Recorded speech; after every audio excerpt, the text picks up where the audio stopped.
equilibra tus emociones, y equilibra tu vida. Debemos tener cuidado de no quedar encerrados en lo que estamos manifestando y experimentando, perdiendo de vista lo que realmente somos. Capítulo 1. Cuestiones emocionales. En algún momento de la vida, y solamente en caso de otorgarnos tiempo para observar los eventos que de alguna forma nos generan malestar, frente a distinto tipo de circunstancias y personas, hecho que puede ocurrir con demasiada frecuencia, podremos darnos cuenta que se manifiestan algunas emociones, siendo estas las determinantes de vivencias donde perdemos nuestro equilibrio natural, generando conflictos internos y externos. Esto ocurre aunque podemos estar convencidos de llevar una buena vida, y muchas veces pensamos que no nos corresponden, que han tenido su origen fuera de nosotros, e inclusive podemos sentir que son absolutamente naturales, por el simple hecho de que a la mayoría de los humanos nos ocurre.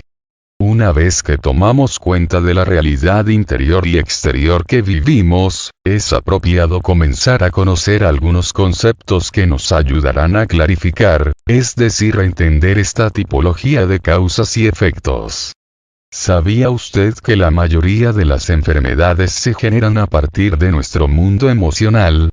Sí, así es, y quizá esté pensando en este momento lo mismo que me ocurrió a mí cuando lo leí por primera vez, sentí incredulidad, pero la información siguió llegándome desde distintos medios y luego pude corroborarlo personalmente.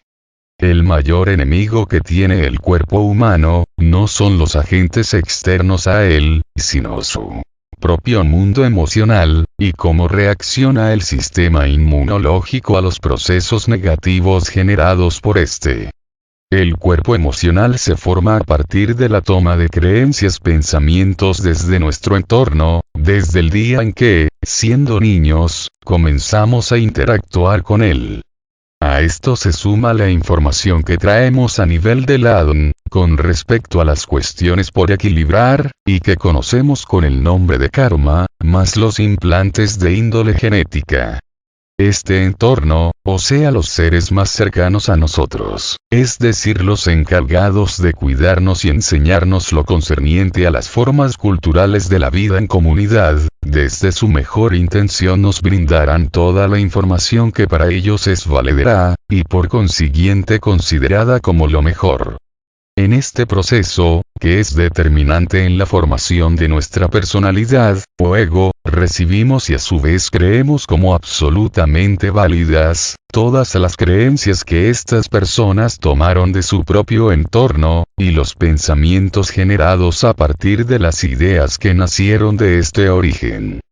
En función de estos componentes, que a su vez estarán signados por lo conocido como improntas kármicas y genéticas, es que al comenzar a interactuar con el mundo exterior, lo haremos en función de estas creencias, pensamientos, y que fundamentarán cómo serán nuestras acciones y reacciones, debiendo entender a estas últimas, como la actitud de rechazo a la acción que sentimos viene hacia nuestra persona.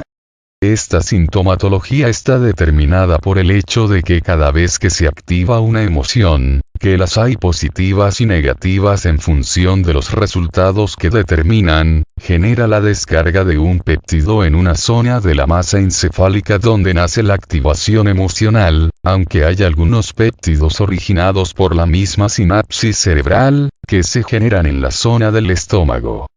Como es mayoritario y general, este péptido, por gestarse en la zona cerebral, se lo conoce como neuropéptido y transmitirá información que generará acciones en distintos grupos celulares asociados a la zona del encéfalo donde se activó la emoción en cuestión.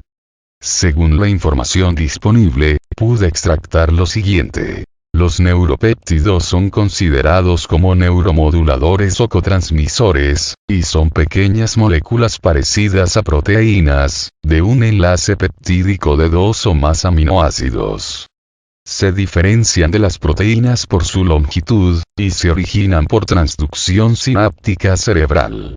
Se han descubierto alrededor de 100 neuropéptidos de fuentes biológicas.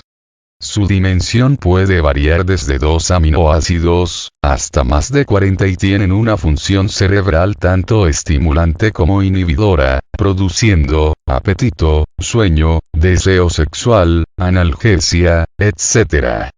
Las funciones son mecanismos nerviosos del aprendizaje y la memoria, regulación de la ingesta de comida y bebida, comportamiento sexual, control del dolor. Fuente de consulta, Wikipedia. Y hasta aquí, aparenta que toda esta cuestión no tiene implicatorias de consideración.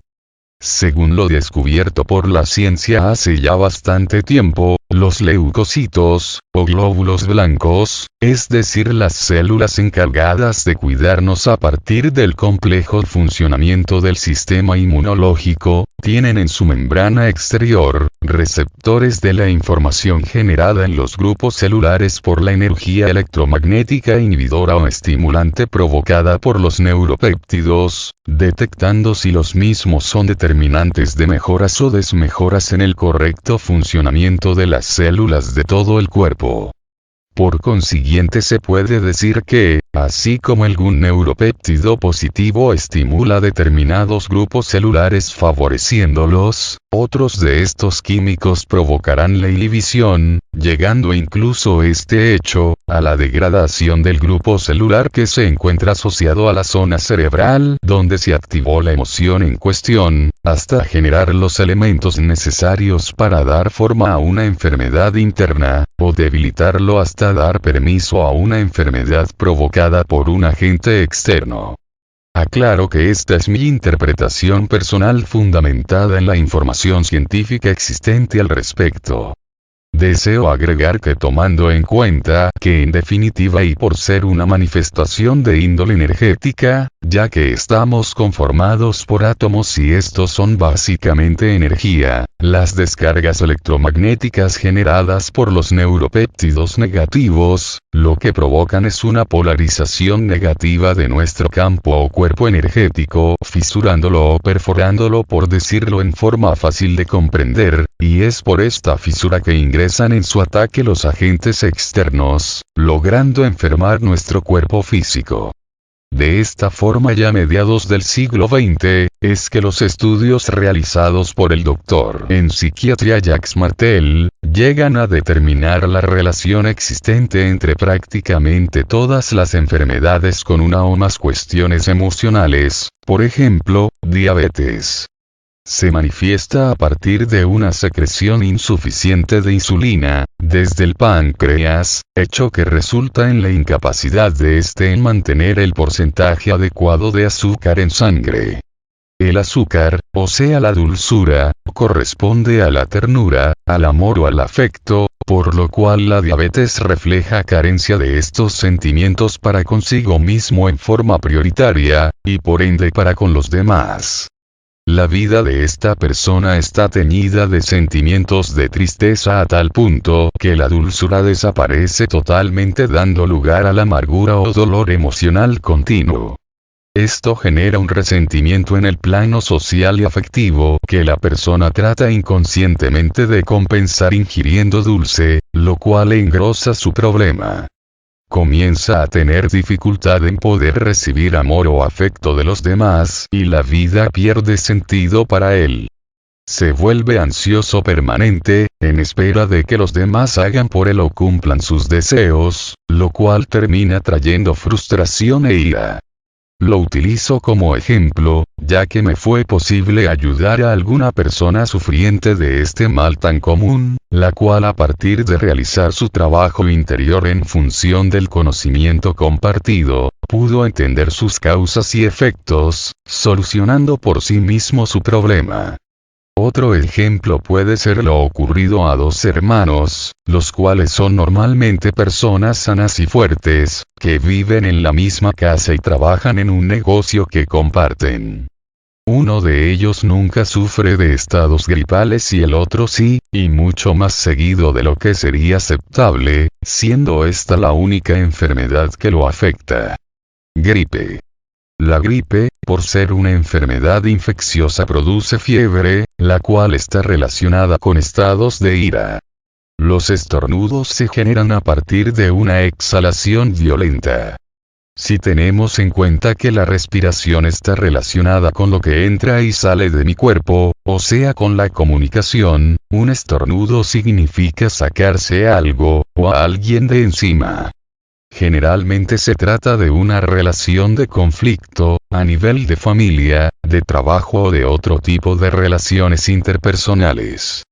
También está ligado a creencias culturales o a miedos y temores, como por ejemplo el haber tomado por verdadero, el hecho de que si el cuerpo es sometido a una corriente de aire frío o a un excesivo calor húmedo, debe enfermarse.